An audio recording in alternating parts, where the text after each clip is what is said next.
ओम अज्ञानतिमिरान्धस्य ज्ञानाञ्जनशलाकया चक्षुरुन्मिलितं येन तस्मै श्रीगुरवे नमः। नमो विष्णुपदाय कृष्णपृष्ठाय भूतले श्रीमते भक्तिवेदान्त स्वामिनिति नामिने। नमस्ते सरस्वती देवे गौरवाणी प्रचारिणे निर्विशेषशून्यवादी पाश्चात्यदेशतारिणे। जय श्री कृष्ण चैतन्य प्रभु नित्यानंद श्री अद्वैत गदाधर शिवासादि गौर भक्तवृंद। हरे कृष्ण कृष्ण कृष्ण हरे हरे, हरे राम राम राम हरे हरे। उपस्थित सभी वैष्णव भक्तों को मैं सादर प्रणाम करता हूँ। हमारे शिक्षा गुरु श्रीमान श्यामबा प्रभु और श्रीमती निताई सेवनी माता जी के चरण कमलों में दंडवत प्रणाम करता हूँ और आभार प्रकट करना चाहता हूँ श्रीमान दीपक वैरा प्रभु जो मुझे ये सेवा प्रदान किए हैं। और सभी को कर जोड़ निवेदन करता हूँ कि मुझे क्षमा करें कि रपाटक शेड्यूल होते हुए भी 15 मिनट लेट मैंने आया। और इस घटते अपराध को माफ करते हुए आ, कृपा की याचना करता हूँ।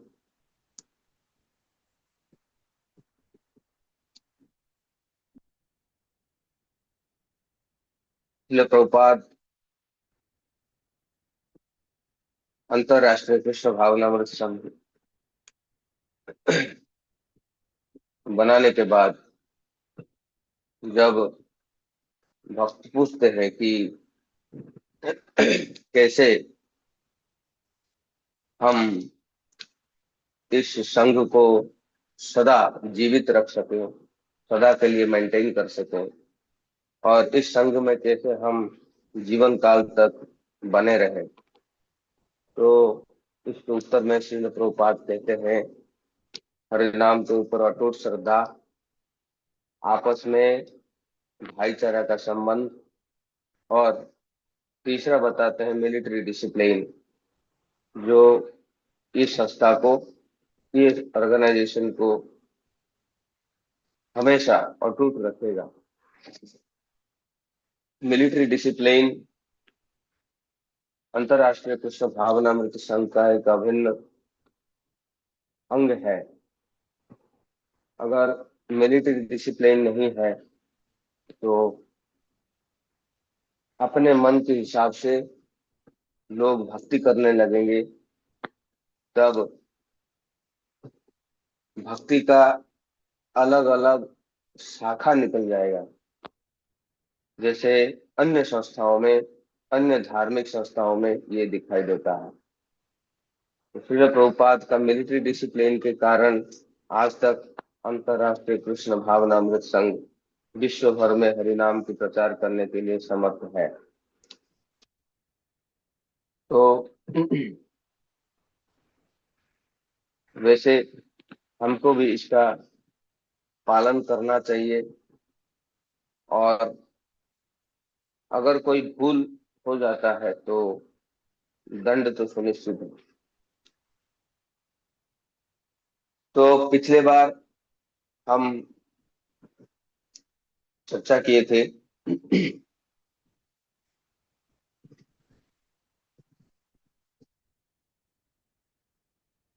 कि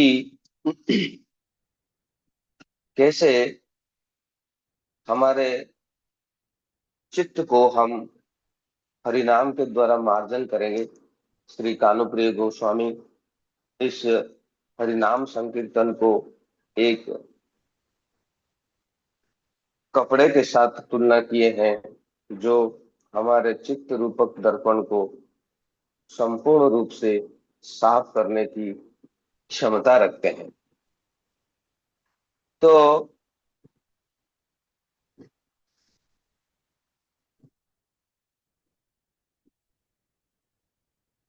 जब भगवान कृष्ण हमारे चित्त के ऊपर समा जाते हैं, हमारे चित्त को पूर्णतया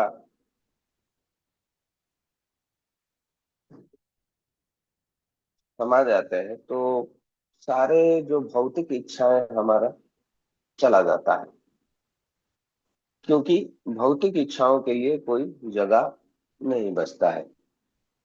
तो इसके चलते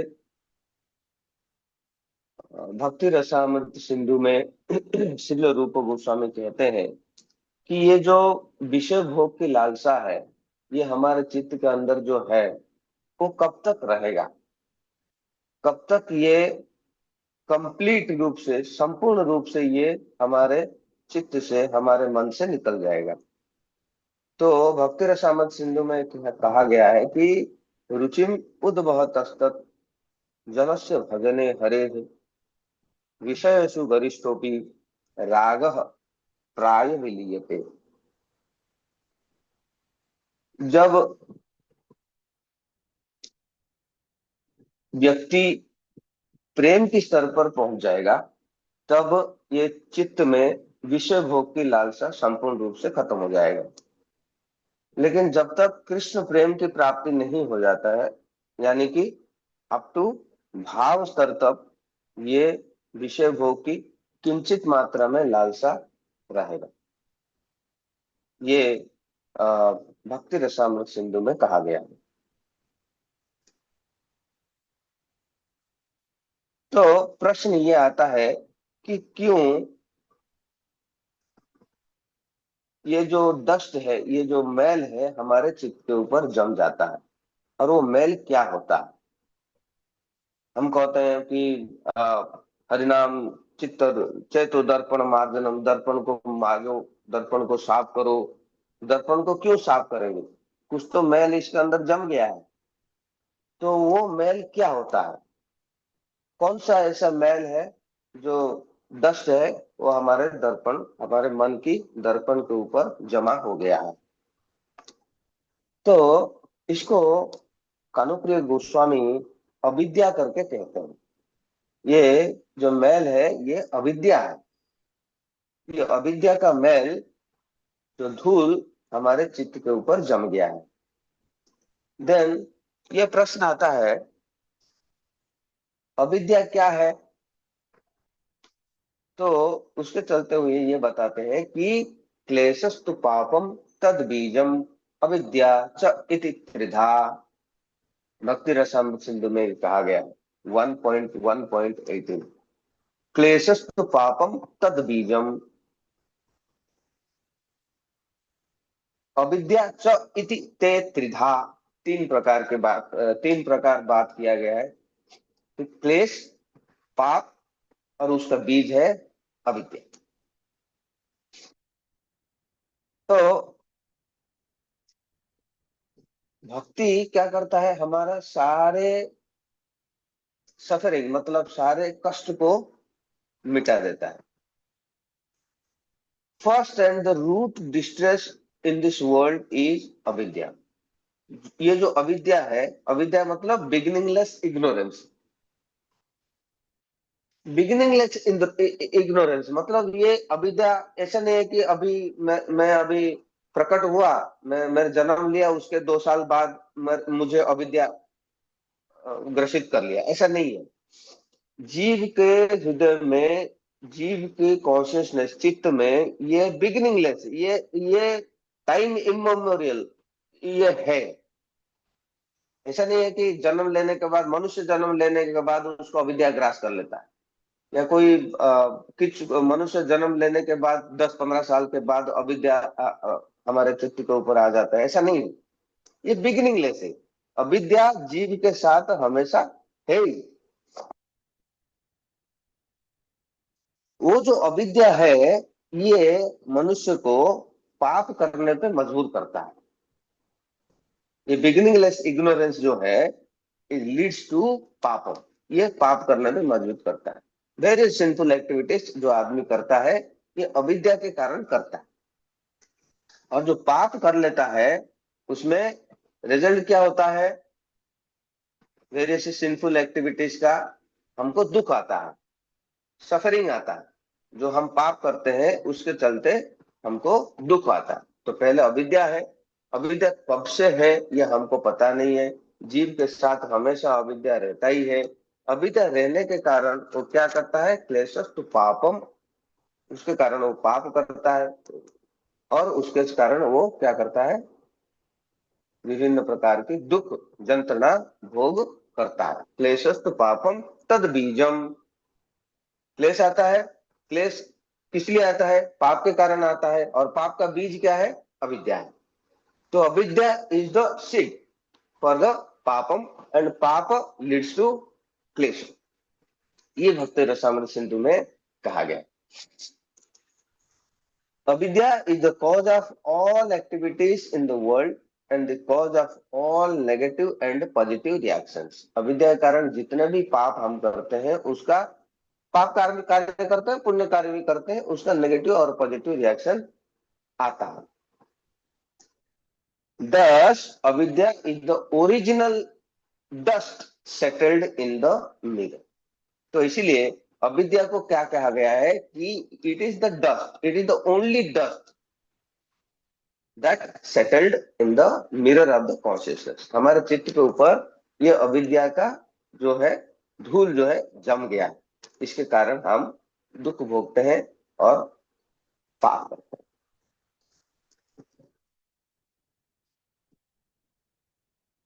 तो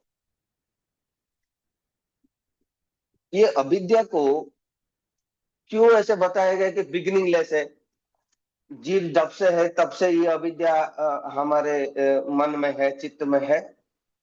Shrimad Bhagavatam 11th canto 22 chapter 10th shloka 11:22-10 में बताया गया है, अनादि अविद्या युक्तस्य पुरुषस्य आत्मवेदनम स्वतो न संभवात अन्यः तत्व को ज्ञान दो भवेत्। अनादि, अनादि मीन्स विदाउट बिगिनिंग, जिसका कोई आदि नहीं है।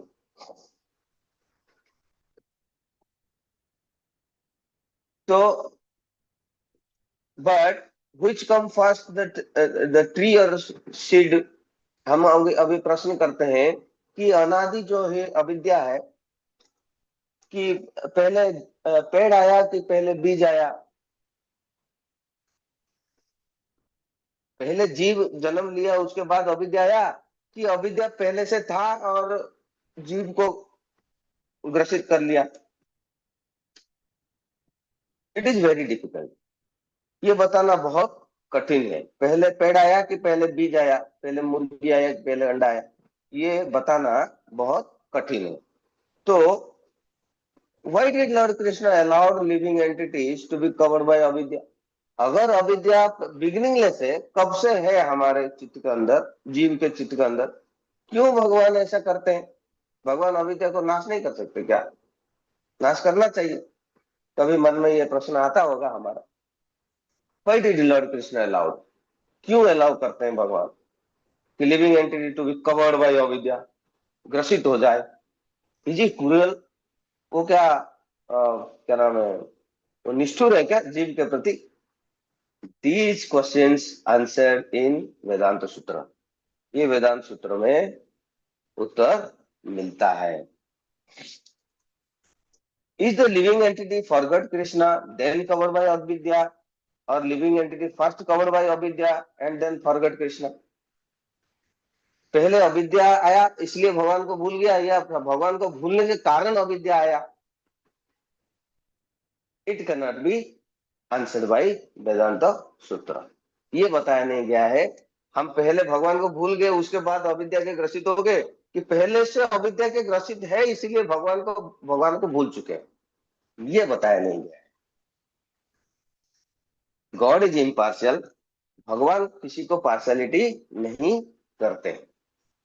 समोहम सर्वभूतेषु न द्वेष अस्ति न प्रिय, भगवान क्लियरली भगवद गीता में कहते हैं कि मैं सबके लिए समान हूं। God is impartial, he is like rainfall, पर्जन्यवत। रेनफॉल मतलब जैसे बारिश होता है ना, वो कहाँ कहाँ पे गिरता है, किधर भी गिरता है, समुन्द्र में गिरता है, नदी में गिरता है, पहाड़ में भी गिरता है, अलग अलग जगह पे बारिश गिरता है। The rainfall doesn't cause a beautiful rose plant or a cactus plant. Rainfall ये नहीं सोचता कि हाँ मैं इधर गिरूंगा रेगिस्तान में तो कैक्टस प्लांट निकले। कैक्टस प्लांट का कॉज, कैक्टस प्लांट जो थॉर्नी बुशेस है उसका कॉज अविद्या नहीं है, सॉरी माफ करें, अम, वर्षा नहीं है।